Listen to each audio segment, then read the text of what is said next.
Hello everyone. मेरा नाम है Sandeep Das Gupta and welcome to अचीवर्ली। आज हम लोग एनसीईआरटी क्लास 10 हिस्ट्री के चैप्टर 3 के पार्ट 4 को शुरू करने जा रहे हैं। प्रीवियस चैप्टर के लेक्चर्स अपलोड हो चुके हैं और मैंने क्लास 10 हिस्ट्री का एक सेपरेट प्लेलिस्ट भी क्रिएट कर दिया है। प्लेलिस्ट का लिंक आपको इस वीडियो के डिस्क्रिप्शन बॉक्स में मिल जाएगा, तो जो लोग नए आए हैं वहां से उन वीडियोस को देख सकते हैं। मैं पढ़ाते हुए इंपॉर्टेंट पॉइंट्स को स्टार मार्क करता हुआ चलूंगा, तो अगर आप बुक से पढ़ रहे हैं आप भी उन पॉइंट्स को स्टार मार्क कर लें, या फिर अगर आप नोट्स बना रहे हैं तो अपने नोट्स में उन पॉइंट्स को लिख लें, क्योंकि वहां से क्वेश्चन आने के चांसेस ज्यादा होते हैं। अगर आपको कुछ डाउट हो तो आप मुझसे कमेंट्स में पूछ सकते हैं या फिर इंस्टाग्राम पे पूछ सकते हैं। इंस्टाग्राम का लिंक आपको इस वीडियो के डिस्क्रिप्शन बॉक्स में मिल जाएगा। एनसीईआरटी के बुक्स को आप एनसीईआरटी की वेबसाइट से फ्री में डाउनलोड कर सकते हैं, तो वहां से आप इस बुक को डाउनलोड कर लें और आज का लेक्चर देखने के बाद एक बार इस चैप्टर को पढ़ लें, जिससे कि आपको और अच्छे से समझ में आ जाएगा। तो चलिए अब आज का लेक्चर शुरू करते हैं। Chapter 3, the making of a global world. भूमंडलीकृत विश्व का बनना। हमने प्रीवियस लेक्चर्स में चैप्टर 3 के प्रीवियस पार्ट्स को कंप्लीट कर लिया है। आपको चैप्टर 3 के प्रीवियस पार्ट्स के लेक्चर्स का लिंक इस वीडियो के डिस्क्रिप्शन बॉक्स में मिल जाएगा। अगर आपने वो वीडियोस नहीं देखे हैं तो पहले आप उन्हें देख लें, फिर आज के लेक्चर के साथ कंटिन्यू करें, जिससे कि आपको और अच्छे से समझ में आएगा।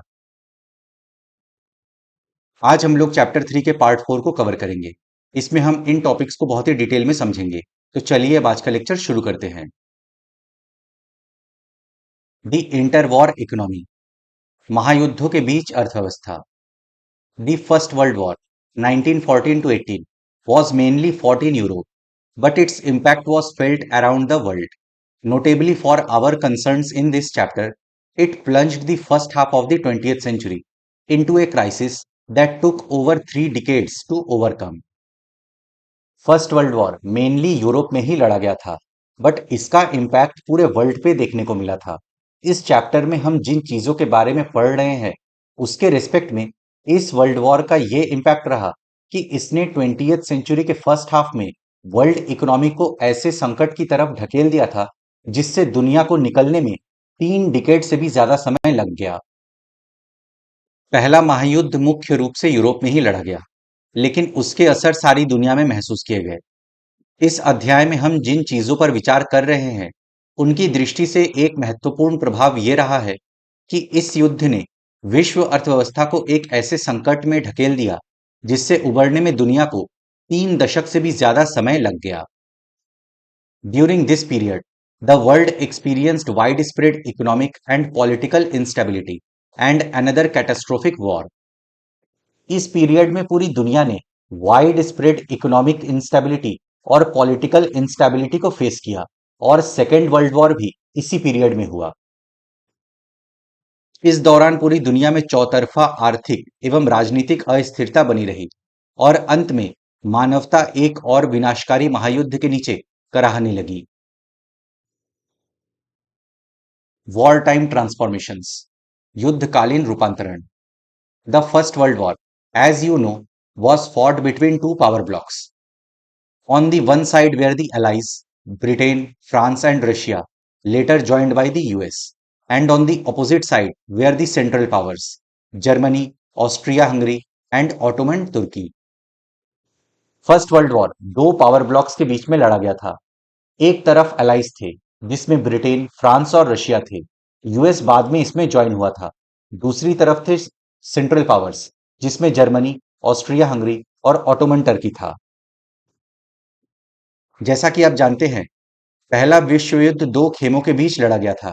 एक पाले में मित्र राष्ट्र यानी ब्रिटेन, फ्रांस और रूस थे, तो दूसरे पाले में केंद्रीय शक्ति यानी जर्मनी, ऑस्ट्रिया हंगरी और ऑटोमन तुर्की थे। When the war began in August 1940, many governments thought it would be over by Christmas. It lasted more than 4 years. जब अगस्त 1914 में वॉर शुरू हुआ था, तो उस समय के बहुत सारे गवर्नमेंट्स ने सोचा कि क्रिसमस तक ये वॉर खत्म हो जाएगा, बट ये वॉर 4 साल से भी ज्यादा समय तक चलता रहा।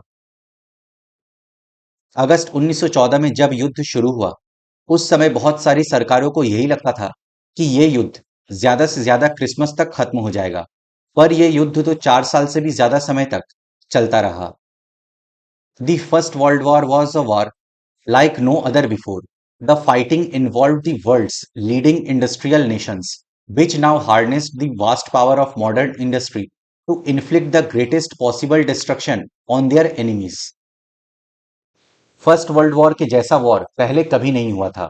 इसमें वर्ल्ड के लीडिंग इंडस्ट्रियल नेशंस शामिल थे, जिन्होंने मॉडर्न इंडस्ट्री का यूज करके बहुत पावर इकट्ठा कर ली थी और वे दुश्मनों को बस डिस्ट्रॉय करना चाहते थे। मानव सभ्यता के इतिहास में ऐसा भीषण युद्ध पहले कभी नहीं हुआ था। इस युद्ध में दुनिया के सबसे अगुआ औद्योगिक राष्ट्र एक दूसरे से जूझ रहे थे और शत्रुओं को नेस्तनाबूद करने के लिए उनके पास बेहिसाब आधुनिक औद्योगिक शक्ति इकट्ठा हो चुकी थी। दिस वॉर वॉज दस the first modern industrial war. It saw the use of machine guns, tanks, aircrafts, chemical weapons, etc. on a massive scale. These were all increasingly products of modern scale large industry. ये war first modern industrial war था। इस war में machine guns, tanks, aircrafts, chemical weapons etcetera का massive scale पे use किया गया था। ये सभी चीजें मॉडर्न इंडस्ट्री की देन थी। ये पहला आधुनिक औद्योगिक युद्ध था। इस युद्ध में मशीन गनों, टैंकों, हवाई जहाजों और रासायनिक हथियारों का भयानक पैमाने पर इस्तेमाल किया गया। ये सभी चीजें आधुनिक विशाल उद्योगों की देन थी। To fight the war, millions of soldiers had to be recruited from around the world and moved to the front lines on large ships and trains. The scale of death and destruction, 9 million dead and 20 million injured, was unthinkable before the industrial age without the use of industrial arms. इस war के लिए लाखों की संख्या में soldiers को पूरे विश्व से रिक्रूट किया गया और शिप एंड ट्रेन्स में बैठा के उन्हें युद्ध मोर्चे पे भेजा गया। इस वॉर में 9 मिलियन लोगों की मृत्यु हुई और 20 मिलियन लोग इंजर्ड हुए। ये सब कुछ बस इंडस्ट्रियल वेपन्स के कारण हुआ था, जो कि इंडस्ट्रियल एज की देन थी। युद्ध के लिए दुनिया भर से असंख्य सिपाहियों की भर्ती की जानी थी और उन्हें विशाल जलपोतों व रेलगाड़ियों में भरकर युद्ध के मोर्चे पर ले जाया जाना था। इस युद्ध ने मौत और विनाश की जैसी विभीषिका रची, उसकी औद्योगिक युग से पहले और औद्योगिक शक्ति के बिना कल्पना नहीं की जा सकती थी। युद्ध में 90 लाख से ज्यादा लोग मारे गए और 2 करोड़ घायल हुए। Most of the killed and maimed were men of working age. These deaths and injuries reduced the able-bodied workforce in Europe. With fewer numbers within the family, household incomes declined after the war. ज्यादातर पुरुष जो मारे गए या घायल हुए थे, वे working as के थे। इन डेथ्स एंड इंजरीज के कारण यूरोप में जो एबल बॉडीड वर्कफोर्स थे, यानी कामकाज करने लायक लोगों की जो संख्या थी, उसमें कमी आ गई। वॉर के बाद परिवार में सदस्य घट जाने के कारण परिवारों की इनकम भी गिर गई। मृतकों और घायलों में से ज्यादातर कामकाजी उम्र के लोग थे। इस महाविनाश के कारण यूरोप में कामकाज के लायक लोगों की संख्या बहुत कम रह गई। परिवार के सदस्य घट जाने से युद्ध के बाद परिवारों की आय भी गिर गई। During the war, industries were restructured to produce war related goods. War के दौरान इंडस्ट्रीज को रीस्ट्रक्चर किया गया ताकि वॉर रिलेटेड गुड्स को प्रोड्यूस किया जा सके। युद्ध संबंधी सामग्री का उत्पादन करने के लिए उद्योगों का पुनर्गठन किया गया। Entire societies were also reorganized for war as men went to battle. Women stepped in to undertake jobs that earlier only men were expected to do. इस वॉर के चलते समाज में भी परिवर्तन आया। इस वॉर ने सोसाइटी को रीशेप किया, क्योंकि युद्ध में पुरुषों ने हिस्सा लिया, तो पुरुष जहां जहां काम करते थे, उन जगहों के खाली स्थानों को भरने के लिए महिलाएं सामने आई। युद्ध की जरूरतों के मद्देनजर पूरे के पूरे समाजों को बदल दिया गया। मर्द मोर्चे पर जाने लगे तो उन कामों को संभालने के लिए घर की औरतों को बाहर आना पड़ा, जिन्हें अब तक केवल मर्दों का ही काम माना जाता था। The war led to the snapping of economic links between some of the world's largest economic powers, which were now fighting each other to pay for them. इस वॉर के कारण देशों के बीच इकोनॉमिक लिंक्स भी टूटने लगे, क्योंकि जिन देशों के बीच आर्थिक संबंध थे, अब इस युद्ध के कारण वे आपस में लड़ने लगे थे। युद्ध के कारण दुनिया की कुछ सबसे शक्तिशाली आर्थिक ताकतों के बीच आर्थिक संबंध टूट गए। अब वे देश एक दूसरे से बदला लेने पर उतारू थे। So Britain borrowed large sums of money from US banks as well as the US public. Thus, the war transformed the US from being an international debtor to an international creditor. Britain ने US bank से और US की जनता से भी भारी भरकम कर्ज लिया था। इस वॉर ने यूएस को इंटरनेशनल डेप्टर से इंटरनेशनल क्रेडिटर के रूप में ट्रांसफॉर्म कर दिया। इस युद्ध के लिए ब्रिटेन को अमेरिकी बैंकों और अमेरिकी जनता से भारी कर्जा लेना पड़ा। फलस्वरूप इस युद्ध ने अमेरिका को कर्जदार के बजाय कर्जदाता देश बना दिया। In other words, at the war's end, the US and its citizens owned more overseas assets than foreign governments and citizens owned in the US. इसका मतलब है, जब युद्ध के दौरान यूएस ने पैसा लगाया तो युद्ध के बाद कुछ ऐसा सिचुएशन आया कि यूएस और वहां के सिटीजन के फॉरेन एसेट्स बहुत ज्यादा थे, जबकि यूएस में फॉरेन गवर्नमेंट और उनके सिटीजन के एसेट्स बहुत कम थे। कहने का आशय यह है कि युद्ध के बाद दूसरे देशों में अमेरिका व उसके नागरिकों की संपत्तियों की कीमत अमेरिका में दूसरे देशों की सरकारों या उन नागरिकों के स्वामित्व अथवा नियंत्रण वाली संपदाओं से कहीं ज्यादा हो चुकी थी। फर्स्ट वर्ल्ड वॉर के दौरान एम्यूनेशन फैक्ट्री में काम करते वर्कर्स को इस फोटो में दिखाया गया है। वॉर डिमांड्स को पूरा करने के लिए आर्मामेंट्स का प्रोडक्शन बढ़ाया गया था। अब हम लोग का नेक्स्ट टॉपिक है पोस्ट वॉर रिकवरी, युद्धोत्तर सुधार। Post war economic recovery proved difficult. Britain, which was the world's leading economy in the pre-war period, in particular faced a prolonged crisis. War के बाद इकोनॉमी को वापस से ठीक करना काफी मुश्किल साबित हुआ। वॉर से पहले ब्रिटेन दुनिया का सबसे बड़ा इकोनॉमी था, बट वॉर के बाद सबसे बड़ा क्राइसिस उसे ही झेलना पड़ा। युद्ध के बाद आर्थिक स्थिति को पटरी पर लाने का रास्ता काफी मुश्किल साबित हुआ। युद्ध से पहले ब्रिटेन दुनिया की सबसे बड़ी अर्थव्यवस्था था। युद्ध के बाद सबसे लंबा संकट उसे ही झेलना पड़ा। While Britain was preoccupied with war, industries had developed in India and Japan. जिस समय ब्रिटेन वॉर में उलझा हुआ था, उस वक्त भारत और जापान में नए नए इंडस्ट्रीज डेवलप हो रहे थे। जिस समय ब्रिटेन युद्ध से जूझ रहा था, उसी समय भारत और जापान में उद्योग विकसित होने लगे थे। After the war, Britain found it difficult to recapture its earlier position of dominance in the Indian market and to compete with Japan internationally. War के बाद इंडियन मार्केट में अपने डोमिनेंट पोजीशन को फिर से हासिल करना ब्रिटेन के लिए काफी मुश्किल साबित हुआ, क्योंकि भारत में नए नए इंडस्ट्रीज सेटअप हो गए थे जो अपने अपने गुड्स इंडियन मार्केट में बेच रहे थे। ब्रिटेन को इंटरनेशनली जापान से भी compete करना था, क्योंकि जापान में भी इंडस्ट्री सेटअप हुए थे जो इंटरनेशनली अपना गुड्स बेच रहे थे। युद्ध के बाद भारतीय बाजार में पहले वाली वर्चस्वशाली स्थिति को प्राप्त करना ब्रिटेन के लिए बहुत मुश्किल हो गया था। अब उसे जापान से भी मुकाबला करना था, सो अलग। Moreover, to finance war expenditures, Britain had borrowed liberally from the US. This meant that at the end of the war, Britain was burdened with huge external debts. इसके अलावा वॉर को फाइनेंस करने के लिए ब्रिटेन ने America से बहुत ज्यादा लोन लिया था। इसका रिजल्ट ये हुआ कि ब्रिटेन बहुत ज्यादा एक्सटर्नल डेट में डूब चुका था। युद्ध के खर्चे की भरपाई करने के लिए ब्रिटेन ने अमेरिका से जमकर कर्जे लिए थे। इसका परिणाम यह हुआ कि युद्ध खत्म होने तक ब्रिटेन भारी विदेशी कर्जों में दब चुका था। The war had led to an economic boom, that is, to a large increase in demand, production and employment. इस वॉर के दौरान इकोनॉमिक बूम का भी पीरियड आया, क्योंकि वॉर के दौरान डिमांड बढ़ी, प्रोडक्शन बढ़ा और तो और रोजगार में भी इजाफा हुआ। युद्ध के कारण आर्थिक उछाह का माहौल पैदा हो गया था, क्योंकि मांग, उत्पादन और रोजगारों में भारी इजाफा हुआ था। When the war boom ended, production contracted and unemployment increased. But जब इकोनॉमिक बूम का पीरियड खत्म हुआ तो डिमांड कम होने लगी, प्रोडक्शन कम होने लगा और तो और अनएम्प्लॉयमेंट बढ़ गया। पर जब युद्ध के कारण पैदा हुआ उछाह शांत होने लगा तो उत्पादन गिरने लगा और बेरोजगारी बढ़ने लगी।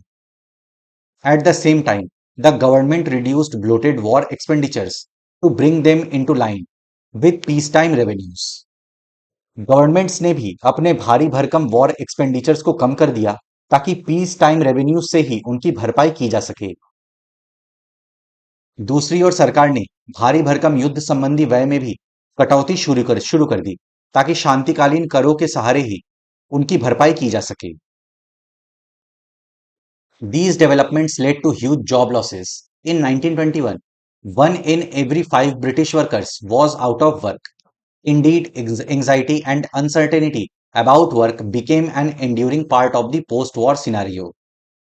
इन सब कारणों से जॉब लॉस हुआ। 1921 में हर 5 में से एक ब्रिटिश वर्कर के पास काम नहीं था। वॉर खत्म होने के बाद रोजगार को लेकर लोगों में एंजाइटी और अनसर्टेनिटी बनी हुई थी। इन सारे प्रयासों से रोजगार भारी तादाद में खत्म हुए। 1921 में हर 5 में से एक ब्रिटिश मजदूर के पास काम नहीं था। रोजगार के बारे में बेचैनी और अनिश्चितता युद्धोत्तर वातावरण का अंग बन गई थी। Many agricultural economies were also in crisis. Consider the case of wheat producers.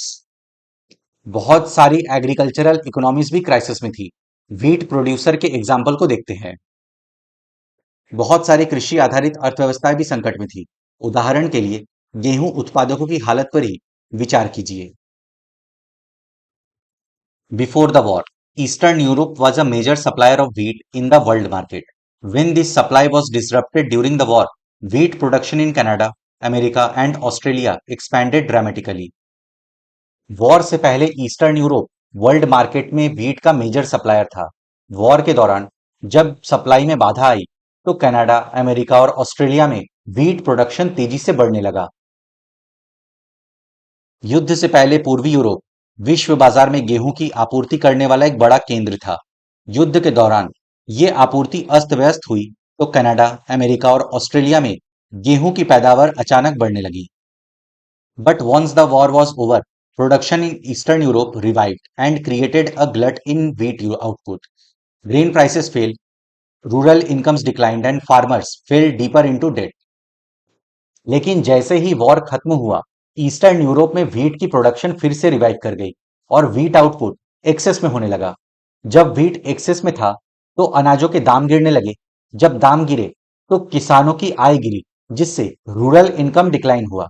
अब जब किसानों के पास पैसा नहीं था, तो वे लोन लेने लगे और इसके चलते वे गहरे कर्जे के संकट में फंस गए। लेकिन जैसे ही युद्ध समाप्त हुआ, पूर्वी यूरोप में गेहूं की पैदावार सुधरने लगी और विश्व बाजारों में गेहूं की अति के हालत पैदा हो गए। अनाज की कीमतें गिर गई, ग्रामीण आय कम हो गई और किसान गहरे कर्ज संकट में फंस गए। अब हम लोग का नेक्स्ट टॉपिक है rise of mass production and consumption. बड़े पैमाने पर उत्पादन और उपभोग। In the US, recovery was quicker. We have already seen how the war helped boost the US economy. US में वॉर के बाद रिकवरी तेज हुई। हमने अभी समझा कि वॉर के दौरान ब्रिटेन ने यूएस से लोन लिया था, तो इससे यह समझ में आता है कि वॉर ने यूएस इकोनॉमी को बूस्ट किया था। अमेरिका में सुधार की गति तेज रही। ये हम पहले ही देख चुके हैं कि युद्ध से अमेरिका की अर्थव्यवस्था को कितना फायदा पहुंचा था। After a short period of economic trouble in the years after the war, the US economy resumed its strong growth in the early 1920s. War के बाद कुछ समय के लिए यूएस इकोनॉमी को भी झटका लगा था, बट अर्ली 1920s से यूएस इकोनॉमी ने स्ट्रॉन्ग ग्रोथ दिखाया। युद्ध के बाद कुछ समय के लिए तो अमेरिकी अर्थव्यवस्था को भी झटका लगा, लेकिन 20 के दशक के शुरुआती सालों से ही अमेरिकी अर्थव्यवस्था तेजी से तरक्की के रास्ते पर बढ़ने लगी। One important feature of the US economy of the 1920s was mass production. 1920s में यूएस इकोनॉमी का एक इंपॉर्टेंट फीचर था मास प्रोडक्शन। 1920 के दशक की अमेरिकी अर्थव्यवस्था की एक बड़ी खासियत थी बृहत उत्पादन, मास प्रोडक्शन का चलन। The move towards mass production had begun in the late 19th century, but in the 1920s, it became a characteristic feature of industrial production in the US. Late 19th century से ही mass production की शुरुआत हो चुकी थी, but 1920 से US के industrial production की ये एक कैरेक्टरिस्टिक फीचर बन गई।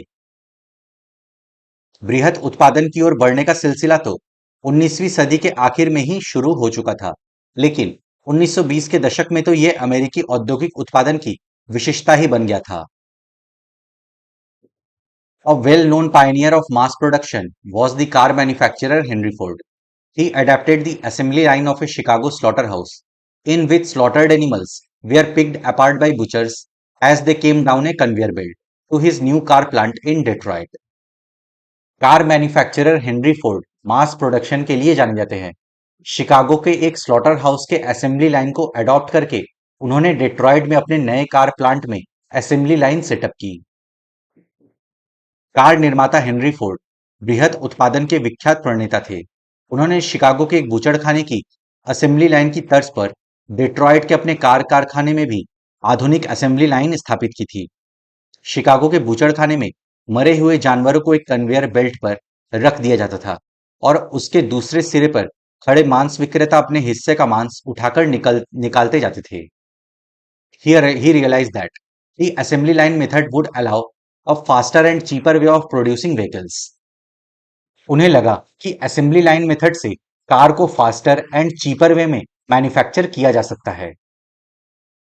यह देखकर फोर्ड को लगा कि गाड़ियों के उत्पादन के लिए भी असेंबली लाइन का तरीका समय और पैसे दोनों के लिहाज से किफायती साबित हो सकता है।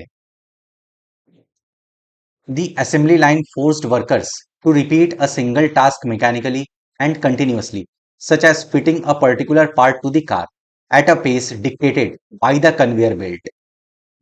असेंबली लाइन में वर्कर्स किसी खास काम को कंटिन्यूअसली करते रहते हैं, जैसे कार के किसी पार्ट को फिट करना।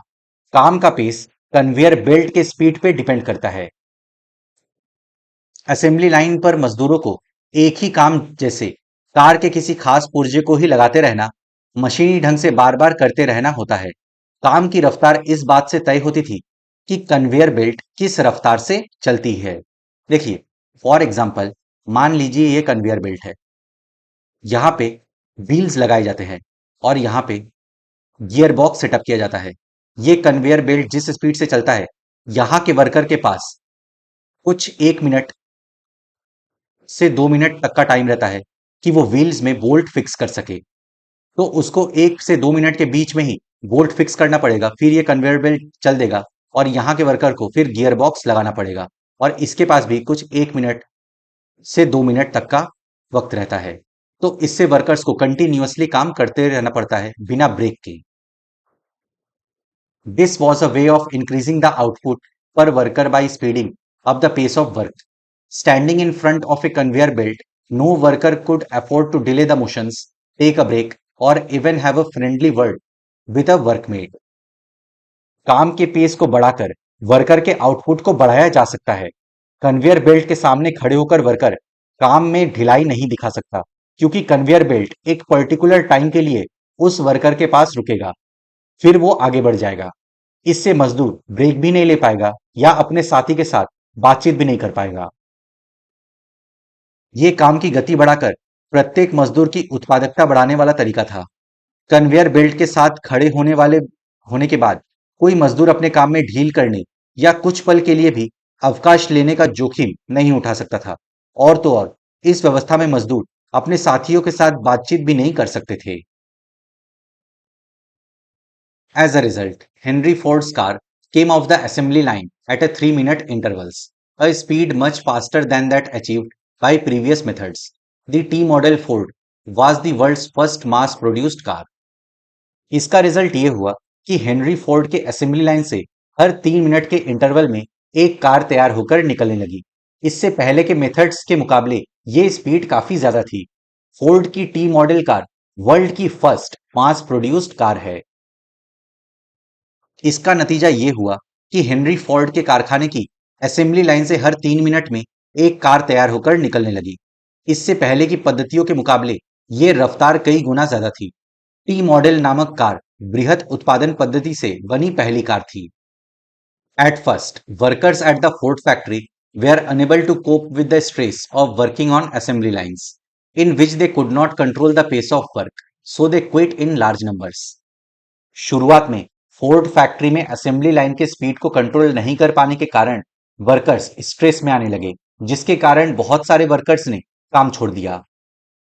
शुरुआत में फोर्ड फैक्ट्री के मजदूरों को असेंबली लाइन पर पैदा होने वाली थकान झेलने में काफी मुश्किल महसूस हुई, क्योंकि वे उसकी रफ्तार को किसी भी तरह नियंत्रित नहीं कर सकते थे। बहुत सारे मजदूरों ने काम छोड़ दिया। In desperation, Ford doubled the daily wage to $5 in January 1914. At the same time, he banned trade unions from operating in his plants. Dispersion में आकर हेनरी फोर्ड ने जनवरी 1914 को डेली वेज को बढ़ाकर दोगुना यानी $5 पर डे कर दिया। साथ ही उन्होंने अपने प्लांट में ट्रेड यूनियन को बैन कर दिया। इस चुनौती से निपटने के लिए फोर्ड ने हताश होकर जनवरी 1914 से वेतन दोगुना यानी $5 प्रतिदिन कर दिया। साथ ही उन्होंने अपने कारखाने में ट्रेड यूनियन गतिविधियों पर भी पाबंदी लगा दी। Henry Ford recovered the high wage by repeatedly speeding up the production line and forcing workers to work even harder. Henry Ford ने इस हाई वेज के चलते जो उनके प्रॉफिट में कमी आई थी, उसे मैनेज करने के लिए उन्होंने प्रोडक्शन लाइन की स्पीड को लगातार बढ़ाया और वर्कर्स को ज्यादा काम करने के लिए फोर्स किया। तनख्वाह बढ़ाने से हेनरी फोर्ड के मुनाफे में जो कमी आई थी, उसकी भरपाई करने के लिए वे अपनी असेंबली लाइन की रफ्तार बार बार बढ़ाने लगे। उनके मजदूरों पर काम का बोझ लगातार बढ़ता रहता था। So much so, he would soon describe his decision to double the daily wage as the best cost-cutting decision he had ever made. वे अपने इस डिसीजन से संतुष्ट थे और उन्होंने कहा था कि वे अपने कॉस्ट कटिंग के इस डिसीजन से खुश थे और इससे अच्छा डिसीजन उन्होंने पहले कभी नहीं लिया। अपने इस फैसले से फोर्ड बहुत संतुष्ट थे।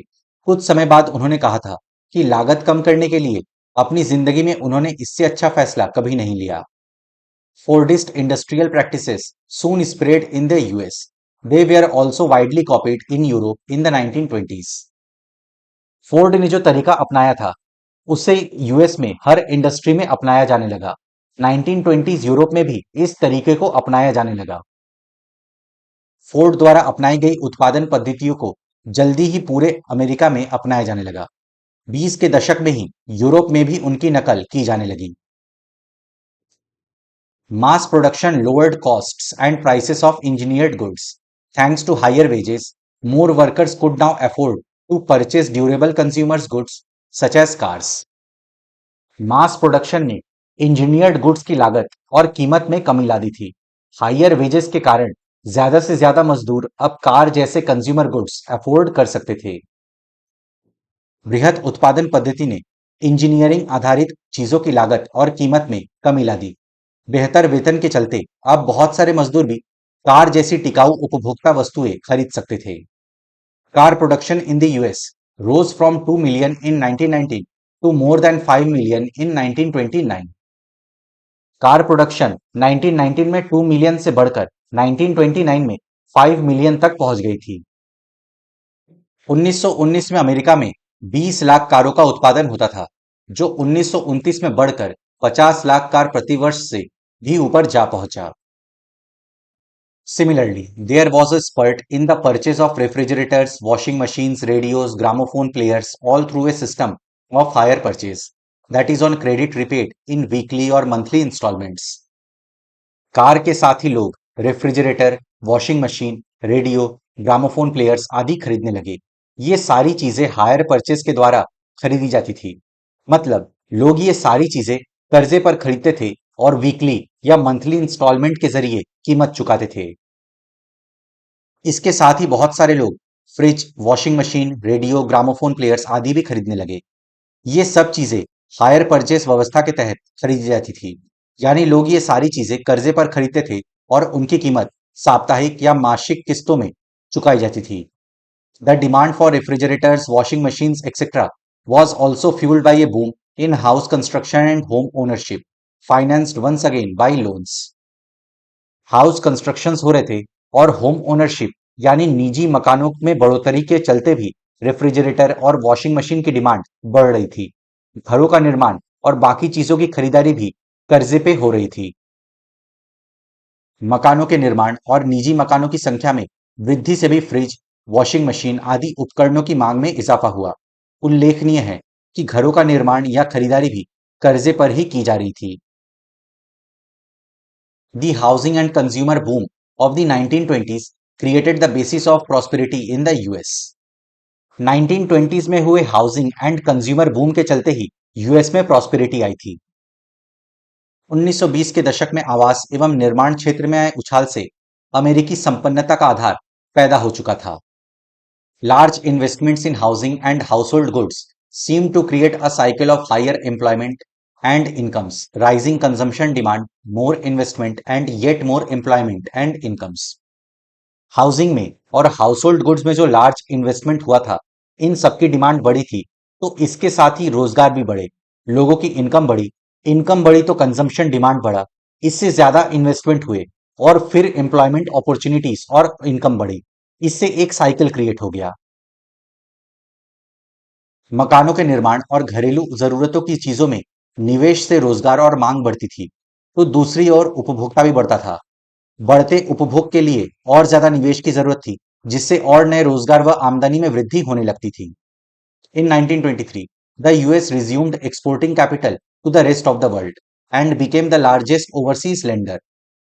1923 में यूएस ने पूरी दुनिया में कैपिटल एक्सपोर्ट करने लगा, जिससे वो पूरी दुनिया में सबसे बड़ा लेंडर यानी कर्जदाता देश बन गया। 1923 में अमेरिका शेष विश्व को पूंजी का निर्यात दोबारा करने लगा और वो दुनिया में सबसे बड़ा कर्जदाता देश बन गया। US imports and capital exports also boosted European recovery and world trade and income growth over the next 6 years. US के इंपोर्ट और कैपिटल एक्सपोर्ट ने यूरोपियन इकोनॉमी को भी बूस्ट किया। अगले 6 साल में वर्ल्ड ट्रेड और इनकम ग्रोथ में भी काफी सुधार आया। अमेरिका द्वारा आयात और पूंजी निर्यात ने यूरोपीय अर्थव्यवस्थाओं को भी संकट से उबरने में मदद दी। अगले 6 साल में विश्व व्यापार व आय वृद्धि दर में काफी सुधार आया। All this, however, proved too good to last. By 1929, the world would be plunged into a depression such as it had never experienced before. लेकिन ये सिचुएशन लंबे समय तक नहीं चला। इकोनॉमिक बूम के कारण एक बबल बन रहा था, जो एक टाइम के बाद बर्स्ट होना ही था। 1929 में ग्रेट इकोनॉमिक डिप्रेशन आया। ये एक ऐसा संकट था जिसे पूरी दुनिया ने पहले कभी एक्सपीरियंस नहीं किया था। लेकिन ये स्थिति लंबे समय तक कायम नहीं रह पाई। 1929 तक आते आते दुनिया एक ऐसे आर्थिक संकट में फंस गई जिसका दुनिया ने पहले कभी अनुभव नहीं किया था। फैक्ट्री के बाहर खड़ी टी मोबाइल ऑटोमोबाइल्स है ये। तो फ्रेंड्स, इसी के साथ हम लोग का आज का लेक्चर समाप्त होता है। अब नेक्स्ट लेक्चर में हम लोग चैप्टर 3 के पार्ट 5 को कवर करेंगे। मैं आशा करता हूं आपको सब कुछ समझ में आ गया होगा। अगर आपको फिर भी कुछ डाउट है तो आप मुझसे कमेंट्स में पूछ सकते हैं या फिर इंस्टाग्राम पे पूछ सकते हैं। अपने फ्रेंड्स के साथ इस वीडियो को शेयर करें। वीडियो पसंद आए तो लाइक करें, चैनल को सब्सक्राइब करें। मैं मिलता हूं आपसे नेक्स्ट लेक्चर में। Good day to everyone. जय हिंद।